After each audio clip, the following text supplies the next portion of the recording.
Hey there, guys and girls, and welcome to this masterclass. I'm recording this intro after the event because of a user interface error, which is a way of saying I forgot to hit record on the intro. So you're going to miss the first 2 minutes of the session. I want to give you a bit of context so when you jump straight into the conversation, you can pick it up. My guest today is Kelly McLean, who is the Client Services Manager at WealthMed, who are a business that I've had the opportunity to work with for many years.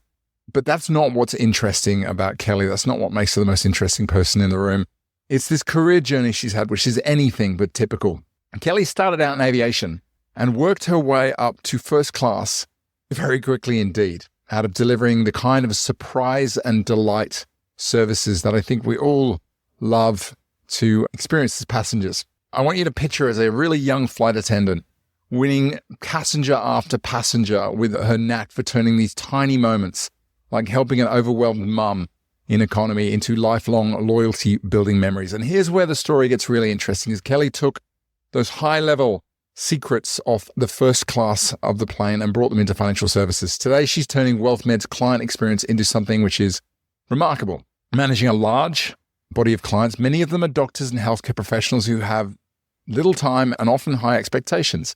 You'll hear how she applies concepts like intuitive service, the importance of knowing your client beyond just the numbers, and why recognizing a client's name is more powerful than any loyalty program. And throughout the episode, you're going to uncover some practical tips you can start using in your practice today, whether you're a mortgage broker, whether you are an advisor, whether you're an accountant, or whether you're someone who works within that kind of business.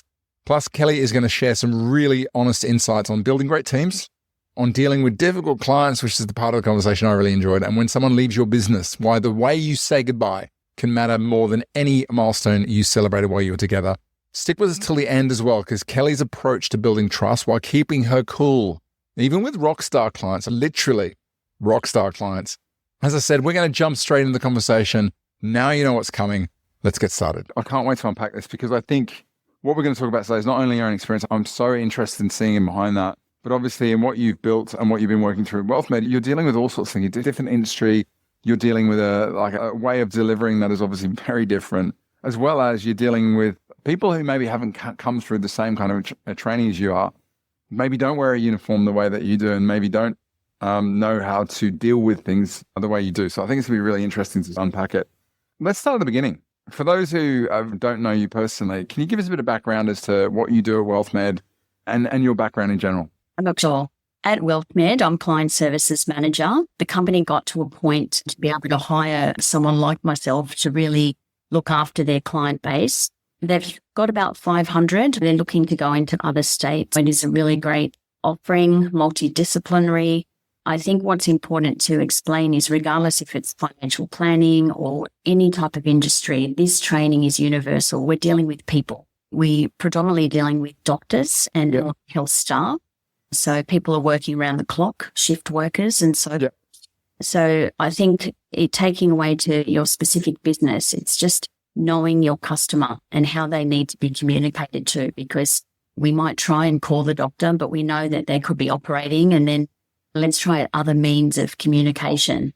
We might really need to ham up the emails, or you think, no, they actually don't read them, so they're best with a text message. So a really short, succinct text message to get them in with the Calendly link works really well here.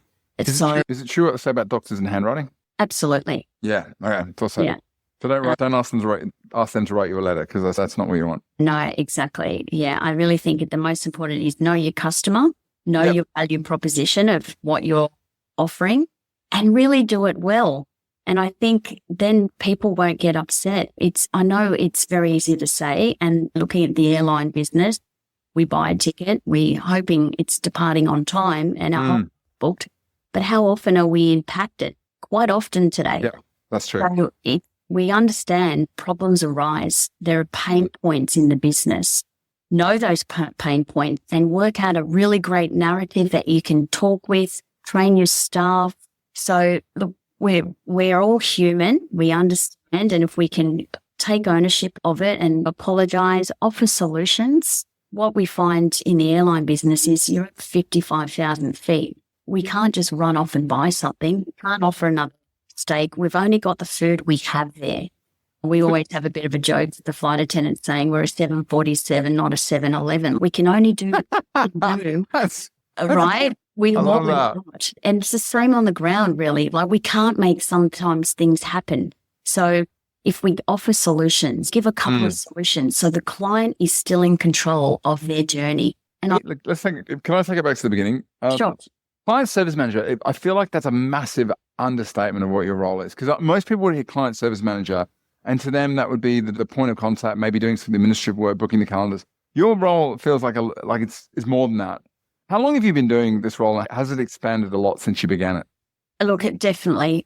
I've been doing it here for 2 years. I've been in the business a little on and off over the years as well. But for the specific role for 2 years, it touches on a lot of areas. It touches on marketing, the narrative of what we're delivering here, training. Absolutely. I touch on orientation for new staff. What's important with that is just making sure that you're communicating your business values and how you would like the new employee to be able to obviously deliver that. I'm going to cover that because I know that's a big part of the first class thing, right? It's not just about put this down, it's the way you do it and it's how you carry yourself. So training and orientation is another simple big one. Things with that is no jokes. Don't even joke to a customer who you think you have the best relationship with. Hey, wow, that makes sense actually. Whereas you go on Virgin, for example, it's jokes all the way. Jokes and first names, right? Yeah, first names are important if they feel that way, but knowing their name is probably the one feedback we get in first class. They just want to be recognized. And that's universal, whether it's at WealthMed, your business, know your client. If you only speak to them once a year for the annual review, make sure you're in their file and you know so much about them before you get onto that telephone. Do you know, there's a thing that actually Taki Moore told me about running webinars, and he says, do you notice I get the name wrong. In Kenya, there's a tribe, I call them the Masawi. Anyway, famous warrior tribe. And they have this thing where if two warriors pass on the path, one says to them, the other, I see you. And the other one says, I exist. And that's the actual definition. And it's the idea is that acknowledging people, whether it's their name or something as they walk past, is like it's the most basic form of human respect and greeting. So I agree. I hate walking onto a plane and people are chatting away and they just completely ignore you. Like, this is the whole point. Marketing, comms, training, you get involved in technology a lot, I imagine. Yes. Look, it's the full suite. We have a CRM, keeping up to date of notes of our customers, changes of life, getting married, getting divorced. I mean, we don't call people for their birthday. I think we've had this discussion coming from, we find that we don't do birthdays, but we certainly do milestones. Okay. Getting married, new family, that kind of thing. So 2 years in a row, but before that, let's dive into the background in first class. How did that come about? How did you get into that world? Look, I started in property and then met someone through there who worked at Qantas, and at school I had studied Japanese and was fluent in a second language, and I really did always want to travel. I applied and was successful, and after a year got into first class and was there for over 25 years. The training that you are given is exceptional, and it's just not once off. It's throughout the year. It's keeping on top of the conflict resolution. That has been really powerful because how you handle someone in really stressed, high emotive state, and just to be able to hold them in conversation and not rush it and not take it personal and really sometimes just wearing it, but just allowing them that space, because we've all experienced when we've tried to tell someone at a shop or something and they get kicked. It is very frustrating. So just giving them the time, but that comes down to training. I like to say that the training and the way we deliver service in first class is called intuitive service. Right. We know the product. We know on that trip to Los Angeles what we're delivering for the day. So we deliver it at those moments. And if we transfer it across to finance, we know the journey for the year for our clients. We have the pre-review quick chat or the annual review. We know what's coming. So if we look at a flight, and I'm sorry about all the analogies, but looking at a flight from Sydney to LA, we know when we sit down as a passenger, where's the flight attendant? We're really keen on getting a drink, or we're really keen on getting something to eat.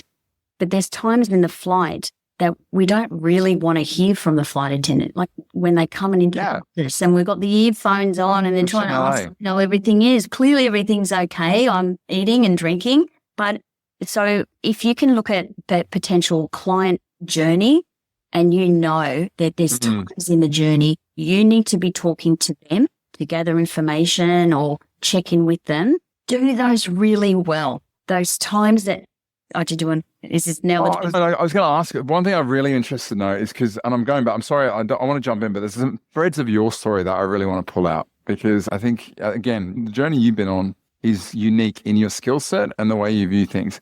And the one thing you said is you went into Qantas because you love travel, and a year later,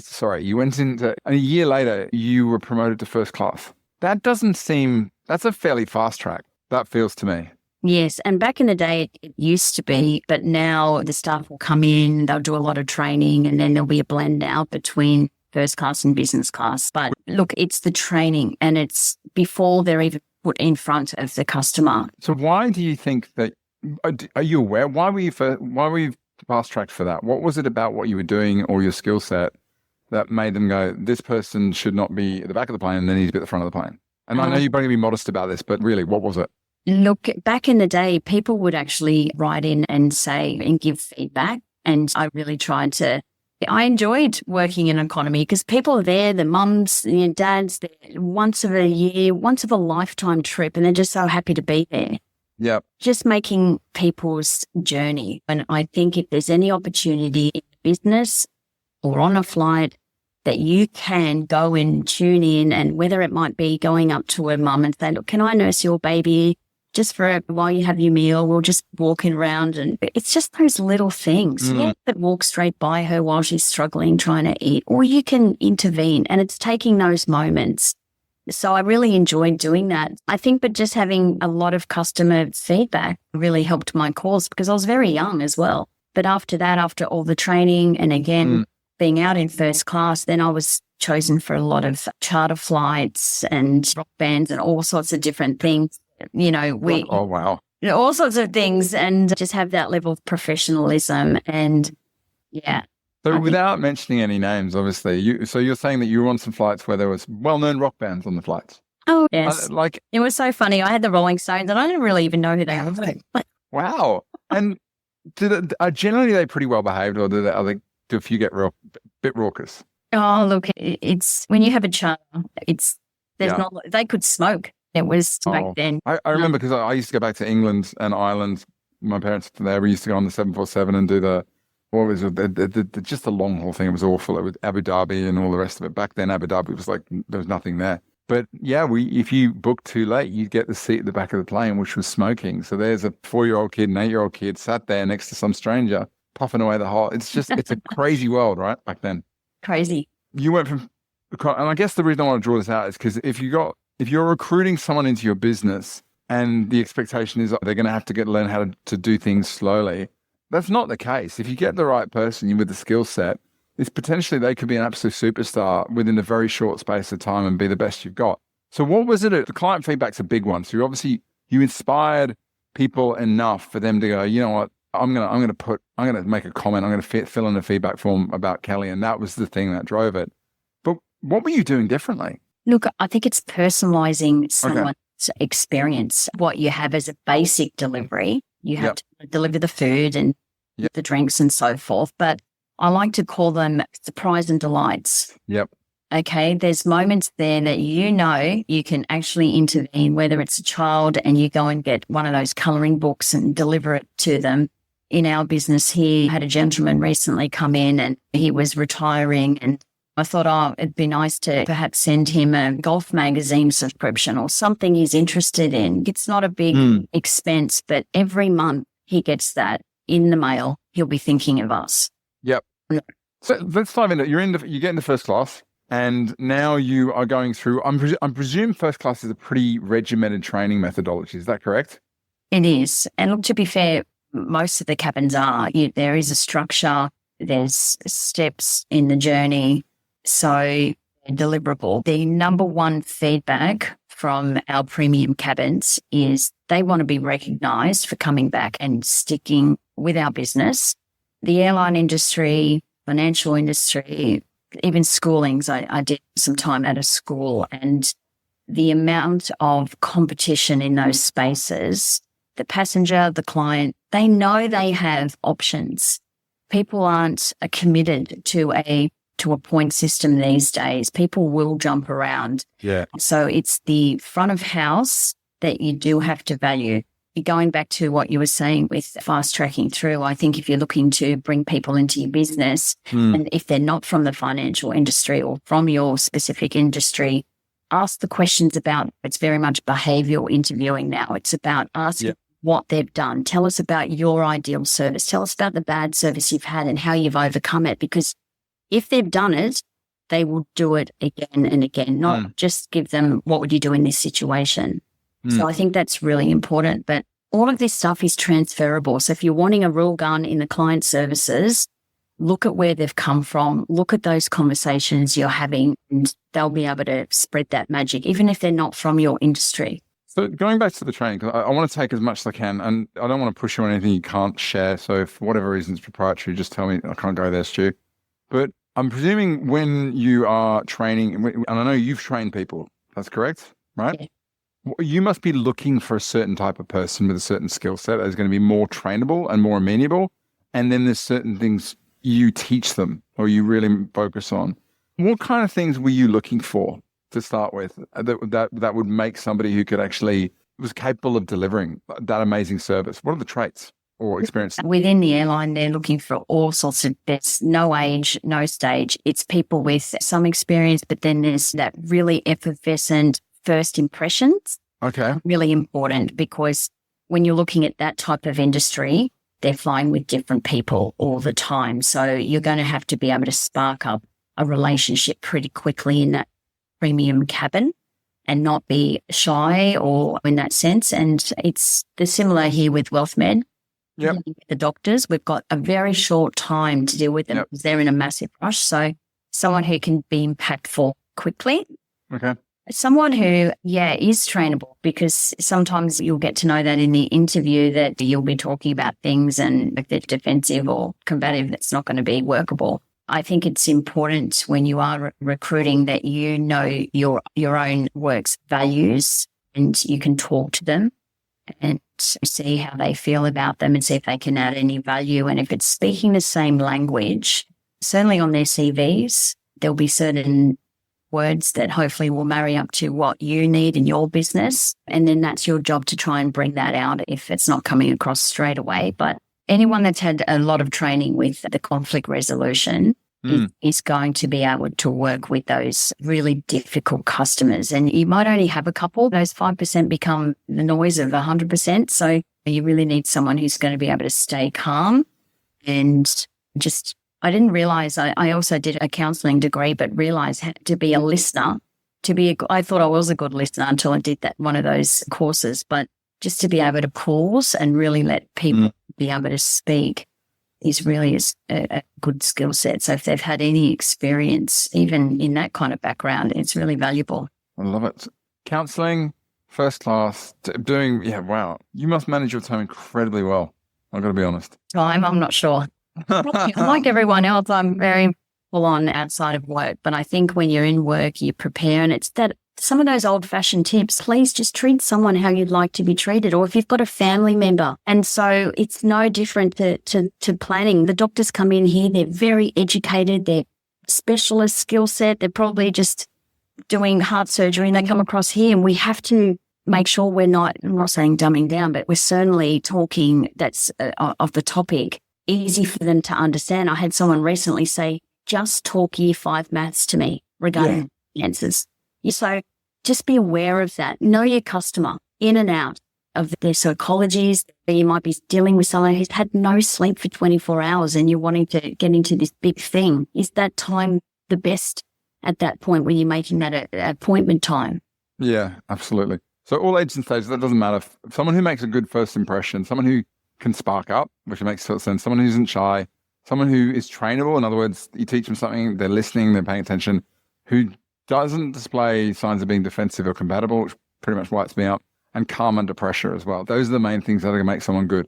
So I think we already touched on the kind of core skills that you're teaching them. And again, I'm looking at going, you can teach someone how to serve champagne. You can teach someone how to put the cutlery in the right order. That's teachable.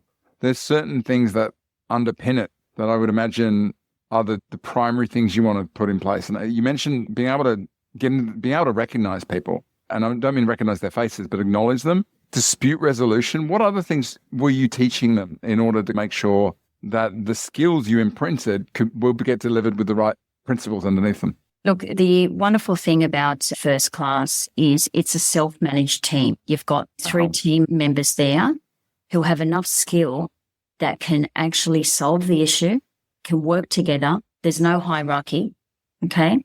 What is interesting is if you can imagine a first-class passenger who's probably paid $20,000, $25,000 and there's something becomes an issue and you go and get your manager and the manager's got to come and intervene and then you've got to still serve them for 14 hours. It's not a good look. Oh, my God. Yeah. Upskill your staff to have some autonomy to try and recover the situation. Obviously, if it's a safety issue or if it's going to cost something because you've got to give a refund or something like that, of course, go and see the manager. But I think what's really important is if we upskill our staff to try and navigate it rather than us dive in.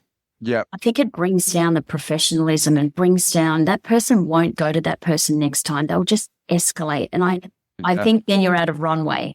I love that because I actually sat down with the business the other day and we were talking about training and skilling up. And I was sitting down with the team afterwards and I said, have you guys ever gone to the senior or the principal of the business and rather than waiting for them to train them, you've gone, sit down, I want you to explain me how to do it, record it, turn it into a process. And that's the difference. I think when you've got people who go, I'm not a chain in a command. My job here is to solve this problem. And the only time I'm going to bring someone else in is if it's reached a point where I haven't dealt with it well enough and they no longer want to deal with me. I think that's really key because otherwise you get in a situation where your team's first thought is going to be that's outside of my remit, so I'm going to leave it to the advisor I love that. What else? What else is really key? Look, I think knowing the customer, we have a kind of like a notes program on the system so we can actually familiarize ourselves with who they are coming on board. This is in the first class environment, correct? Yes. Okay. That obviously nowadays would work with a computer, correct? So that'd be an app. We have all the iPads that are preloaded. With our CRM here at WealthMed, if you've got someone on the phone and we're chatting away and you quickly jump into the notes, familiarize yourself as quick as possible if you can. And also before they come in, it might be a while between you've had an opportunity to have them in here. And if they've mentioned last review that they're about to have a baby, then isn't that lovely to be able to say, hey, how are you? How's the family? It is that humanized, personalized, boutique rather than transactional. Yeah. Because when we talk about, someone mentioned about value, it's the human feeling. That's why people keep going to their particular airline because of the feeling. And you can't underestimate the people on the reception and how important that is. They're talking to your client base or responding. So regardless of where they are in the business, if they're client facing, they really deserve all the training and, that kind of autonomy to be able to deal with those problems rather than just transferring. Because a lot of it is just listening to the story and diagnosing it. This is such an important point. And I want to bring this out because you made me realize when you're talking about airlines, fundamentally, every product is exactly the same product. Absolutely. You are jumping on a metal tube that is made by the same manufacturer, which has seats that are exactly the same as every other airline. It's configured the same. You're going from A to B, same airport, same. It is about as homogenous a product as you can get. The only difference is the experience when people are on board. And that's a really key thing because I see a lot of business and they say, what we do is different. And the reality is from a client perspective, the difference is minimal. It's 100% about the experience that they go through. That's the real differentiator. Because the delivery. Yeah, 100%. That's really good. I just want to dive in quickly. Actually, Natalia wanted to know, what CRM do you use at WealthMed? We have a system called MOAS, and it's short for Mother of All Systems. It actually was designed by one of our directors son who has expanded the CRM into other financial planning businesses. His business is called Atlas. I'm sure you can find TJ Minden, a little plug on LinkedIn. But it is an incredible CRM, very user-friendly. I always joke and say if a flight attendant can use it, anyone can. But what I love is just the simplicity, straightforwardness, be able to pull reports and so forth. The very first thing I did when I got here with the 500 client base is work out who are these people. There are going to be people who are high payer fees, like your first class passengers. There's going to be people who give multiple client referrals. We call them influencers. There's tags that I've given to each and every client so quickly I can identify.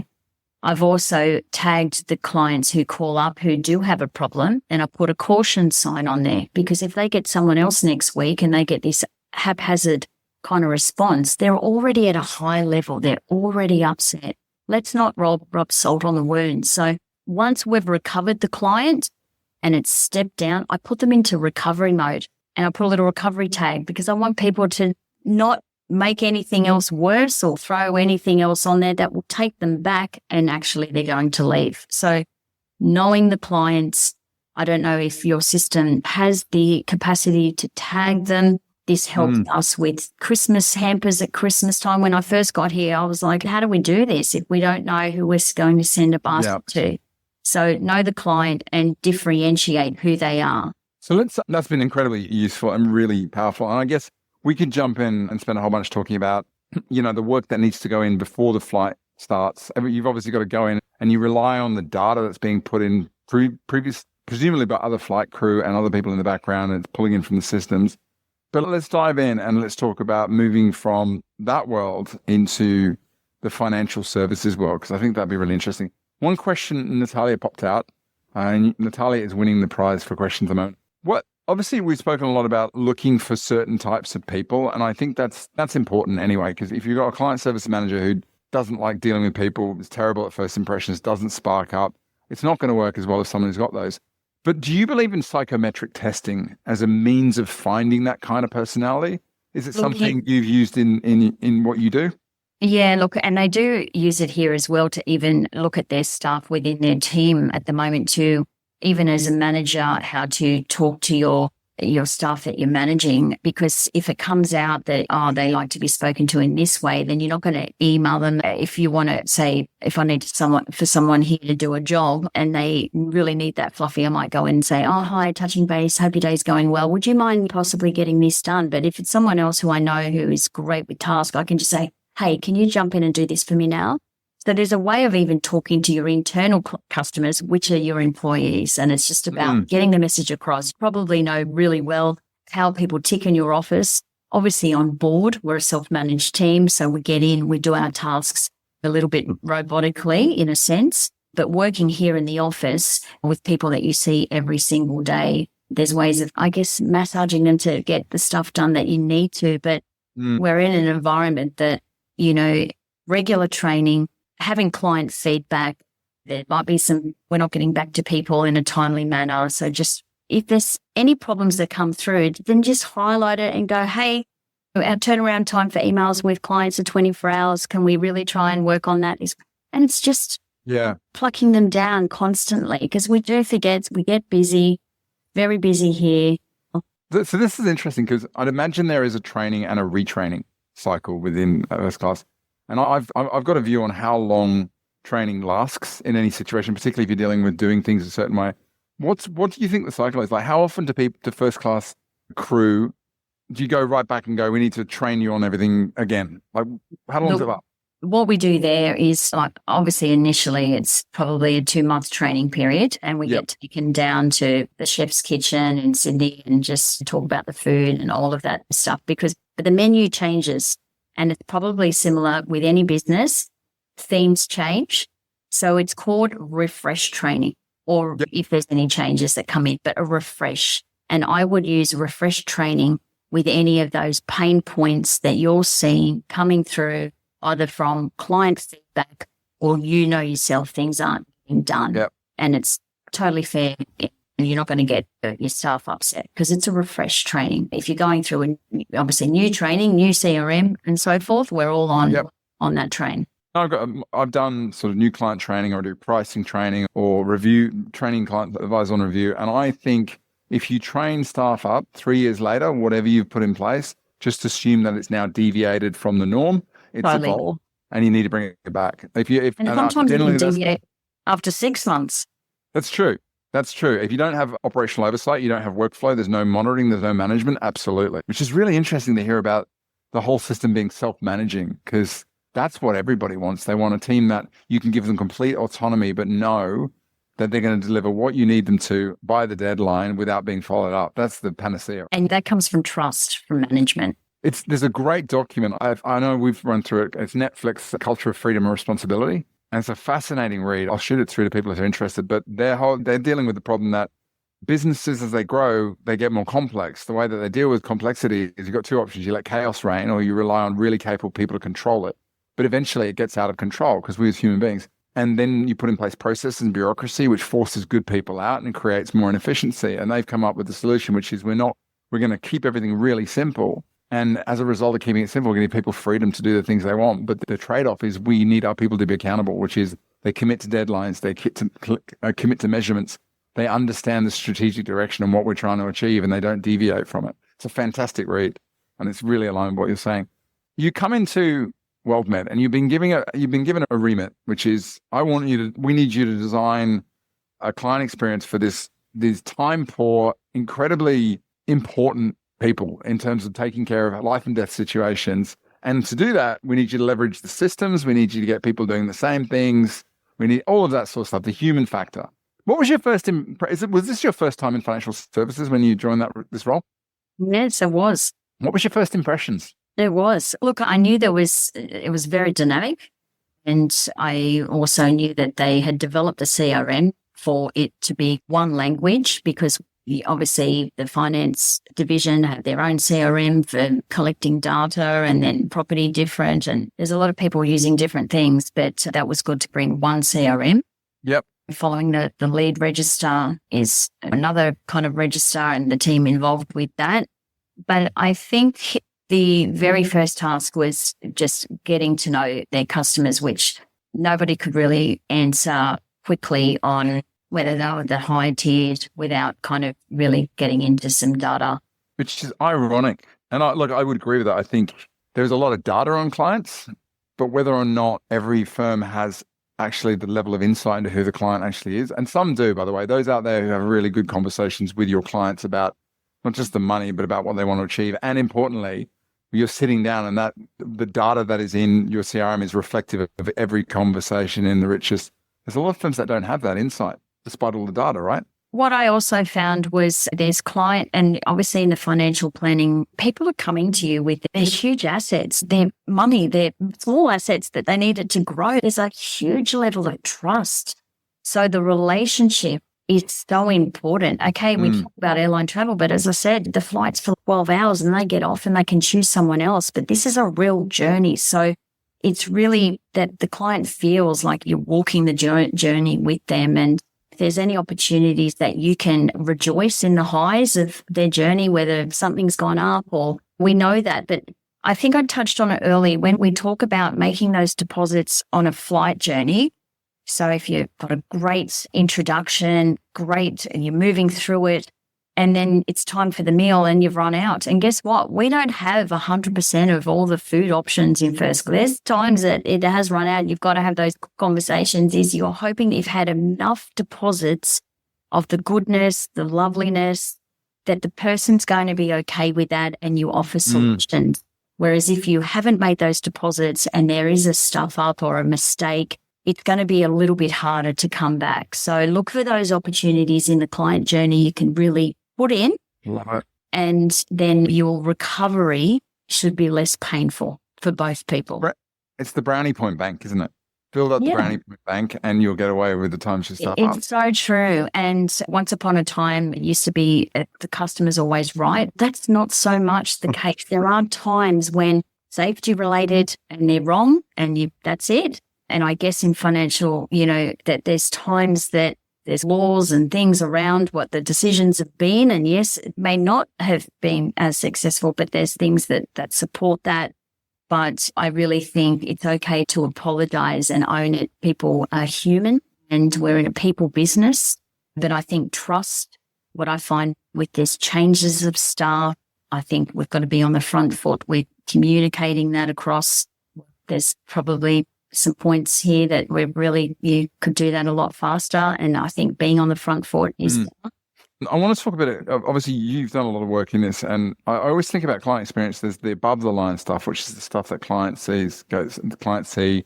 It's the little sparkle, whether you send a welcome kit or a hamper or there's check-in process. But there's also the below the line stuff, which is the work that needs to be done in the back office, and some of that will be people. Could you give us a sense of, in doing what you've done, what have been the most fruitful things you've done above the line? And similarly, what have been the things that you've really had to, and anybody who's listening will have to get right if they're going to make it work below the surface? It's the swan and the duck thing, right? The swan looks graceful until you look between the water and you see the legs going. Can you give us your take on it? Look, with regards to financial planning. Yeah, what you've done. So what's the above line that works really well, and what's the stuff below the line that maybe? I'd like to look at that line is literally just basic service we provide. We have to do that as a minimum. So know your delivery. If the client's got to be seen in January, make sure you're booking them in and they're being seen in the month that they need to be seen. We have it a little bit tricky here with our doctors, but we have to try and really be on top of them. That's our duty for their finances to grow. We have to keep on top of them, even though it might seem like we're really badgering them. We're actually committing to our service that we're providing. Deliver it in the timely manner. We are still doing a lot of work on our 90 days to wow. So bringing on the client in the onboarding process has got to be really schmick, because that'll set the tone for how things will be taken into the business. This is always work in motion. I would say, obviously, below, it's the preparation before going and just making sure everything with all the departments, we let the other departments know. If we've got a client coming in, hey, does anyone else need to see this client? Because the doctor's got 10 minutes. There's no point trying to call the doctor next week for another meeting with another staff member. So internal collaboration is really important. So the team tries to meet to discuss what clients are coming in, and if there's any other business, we can deal with it there and then, because we've got them there and they feel extra value added. They might have just mentioned, oh, we could buy property. Bang, we go and get a mortgage guy to come out. So it's they feeling like a sense of, wow, this is fantastic. It's just one umbrella. So looking for opportunities like that, I think there's some clients who might be a high-paying customer but don't have the trust or don't feel compelled to be talking about finances, so they're not referring us. Differentiate the two type of clients in that sense. And really, and I know I've done some work with Stu on this, we want more of clients like you. We really appreciate the highest form of a compliment is a referral, and just having those conversations. A lot of the business here was built on client referrals.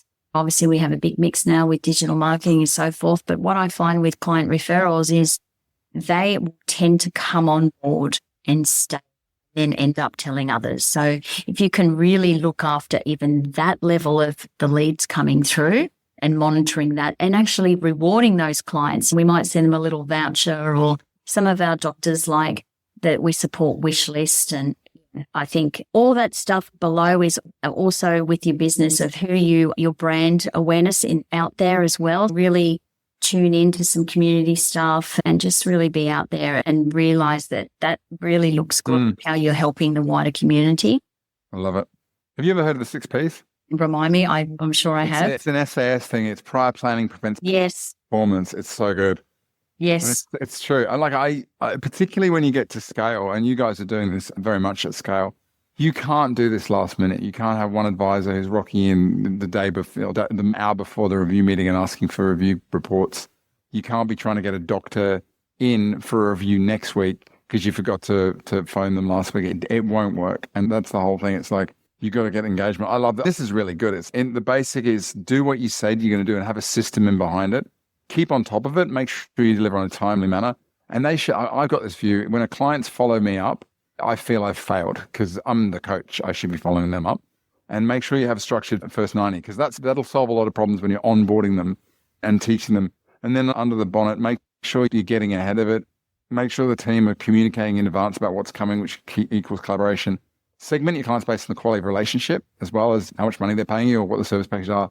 Make sure your data collection is really good because that's the boss. And I think you said earlier, if you're not using tags in your system to be able to show me all the clients who have got young kids or show me all the clients who have an interest in whatever it might be, then you're not going to have the personalized data on hand when you need to draw upon it. Did I capture everything? Yes. Yeah, no, I think so. And also probably just one last thing is just it's transferable. So even though I say our doctors are busy and we've only got them for a small minute, let's face it, we are all busy. How do we feel when we go to the doctor's surgery? We've got to wait an hour. I know it's a given, or we go somewhere, like humans are busy and our time is precious. So if I say to the staff, if a client has phoned up, they're basically, okay, they could be just having a few questions, but they may have tried to email, they might have tried to get through. Act like they're on fire and let's get to them because not a lot of people are ringing these days. We might have only 30% of the phone ringing these days because people are busy sending messages and whatever. But if they've actually called through, really spend the time to try and connect them with somebody. And I try to say, I know it's an interrupt, but it's our customer. They're our reason. It's not an interruption. Oh. And if we can really deliver that, I think that'll really help. If they ring a call bell in first class, we just think that they're possibly having a heart attack because we should be so intuitive and so over the journey that they shouldn't be calling me for a glass of water. I feel weird about ringing the bell. I've got to be honest. No, I know. I don't like doing it. I don't like doing it. I'd rather catch that. Anyway, that's another thing. But if you're sitting in between people, you can't get out. You have to. I never sit between people, firstly, because nobody wants to sit between me. The window seat is the place for me because it's just out of the way. I want to bring it around in a second and ask you where it's going from here. But this has been awesome. I could go at this for hours and hours because I feel like we're just scratching for the surface, but I've just got so much out of it. Great question from Natalia. She definitely wins the prize for. Can you recommend a framework? I'm presuming you're looking for a framework that would be useful for use training up staff coming in. Is there one framework or one that you really like, which has given you a means of training people when they come in that you'd recommend? Look, that's tricky because obviously the airline, they have their own college and their own list, videos, there's all of that stuff. But taking the firm here, they have their kind of own wiki or they have, so record. If you've got champions in your business who do something really well, I would suggest for them to make a little video, whether it's answering the phone or whether it's running an event or introductions or how they run their 15-minute quick chat or their new leads. If there's any champions in your business, try and record it or get them to deliver an orientation piece. We try and get people who run or who are most passionate about the divisions here to run an orientation piece to new staff because we're hoping that's going to transfer across some of that magic. But I would probably have to look into it. Obviously, we have Employment Hero here and there's lots of different things you can assign staff to read up on, keep it fresh, whether it could be cultural awareness, bullying in the workplace. If you want any kind of changes to come through and you're not pulling everyone off to train them, just sending them little updates that they have to read and tick that they've read. There's so many different frameworks for training. There's one that I use in these things. But yeah, it depends on your preference and what you're doing. Like some lend themselves really well for structural training. Some are better for principles-based training. I might try and share a couple if I can, but no, that would be great to answer that. Sorry, I wasn't. Yeah. No, look, I get like there's frameworks for coaching and there's frameworks, but training is one of those things. There's so many different frameworks out there, which is going to depend on how you approach it. Would love everybody, including Alex. I know you joined us. We've got two Alexes actually, Alex B and Alex N. You joined us halfway through. I hope you've enjoyed it. Martin, I hope you're all right, man. I haven't heard from you the whole time. I assume you are, as usual, busy running 3 separate businesses at the same time. But I would love you to pop in the chat box any other questions you've got. But most importantly, I would like to know what you've taken from this, because I don't know about Kelly, but I have an above average need for feedback. So if there's one thing you've got from the conversation that you go, that was insightful, that was useful, I'm going to take that, I'm going to implement that, I'm going to have a crack at that. That'd be really useful to know where it landed. I'm going to give Natalia the opportunity, while everybody else is going in there and putting in their comments, I'm going to give Natalia yet another question. How do you deal with high maintenance clients? And I'm assuming when we talk about high maintenance, there's two types of high maintenance. There's those who just need a lot, and then there's Karens. What's your best advice for dealing with high maintenance clients? Look, and of course, they're always the noisiest wheel and so forth. Look, everyone just wants to be validated. Everyone Yep. just wants to be heard. And as long as you're professional and you're responding, and like, you've just got to hold them in conversation. If it is a problem or a disgruntled, I would just hear it out. I would be thinking about my responses while they were talking about what actually is in our realm to be able to respond to this. You might need to buy some time. You might need to be able to escalate it, or you might be able to have to go to the planner to follow up. That's all legitimate. People understand that. But if they've had that opportunity to talk about it, you could also ask them to possibly put it in writing. That's also a cathartic for them, that you're actually taking this as a formal. With any kind of formal complaints, we've got to respond within 24 hours. So if anyone's saying they're leaving, I always ask them to put it in writing. I always follow up with a client survey. I always allow the door to be opened. Later, the door is open for them to come back. And how you treat someone on the way out, I really want to say this because it's so important. How you treat someone on the way out after them leaving the business says so much, because they will tell 10 people, they'll be still upset, but they may come back. And I've had some people come back because they know the services we do provide is specialty to them. They've tried to go elsewhere to different people, and they've actually come back because they've felt safe to be able to come and do. Yeah, there's a lot of high maintenance people. As long as they're a customer and they're paying, they deserve the airspace. But just be professional. Obviously, you can't be on the phone for an hour and just say you try and cut them off as you would anyone at the shopping centre or someone you run into. But yeah, just hold them in conversation and really try and provide options for them and allow them to have ownership of that end game. And honestly, it will just get them to stay on and recover. And then you put them in recovery mode and try and not have any other problems, and check in with them. Check in and closing the circle. Close the gap. If someone's dealing with it, and then make sure they follow back to see if everything's okay. I love that. I'm just going to go through some of the feedback. It's really strong, as we knew it would. I knew it would. Oh, so sorry. Sometimes I feel like I'm just going off on a tangent, but There's so much in there. So much. Yeah. And that's the whole thing. I'm like, genuinely, we could do this for another hour and we could just pull out some stuff. And if anyone wants to have the conversation, I know that Kelly will be more than happy to have a conversation with you and chat with you in between the various different things she's got to go. Alex said, great session, took lots of notes. Loved the surprise and delight. Martin, loved the session. Thanks, Kelly. Feels like a few simple adjustments can go a long way to enhancing experience. Absolutely. Alex just mentioned he loved a great session. A surprise and delight from Bruno as well. And Ellie said the golf subscription idea is really good. Magazine subscriptions are really a good option. I actually bought my mum one, which was, and there's a lot of, I subscribe, has all sorts of things. I bought her a subscription to an Irish genealogy magazine. So you will find something personalized. It's a great way of doing it.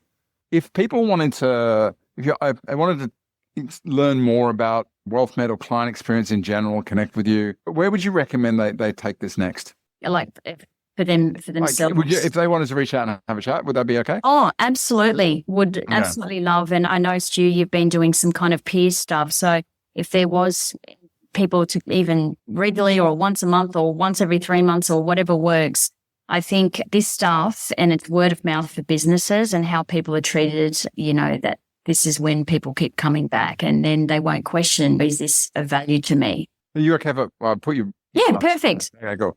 Kelly, you're not on LinkedIn, are you? I should be. I don't think you are, because I was trying to shortcut the whole research piece into. Okay, I have you to. might not be on LinkedIn. I don't think she's on LinkedIn, or she might be. I've got it. I might be. Yeah. You might be doing the teacher thing when you change your name. Final thoughts. Where is Alex? Has got to go. No problem. What's your next step? Where are you going with it next? What's your next big project? Where are you going to take? Where do you think client? Give us an idea of the future. Where do you think client experience is going next for you?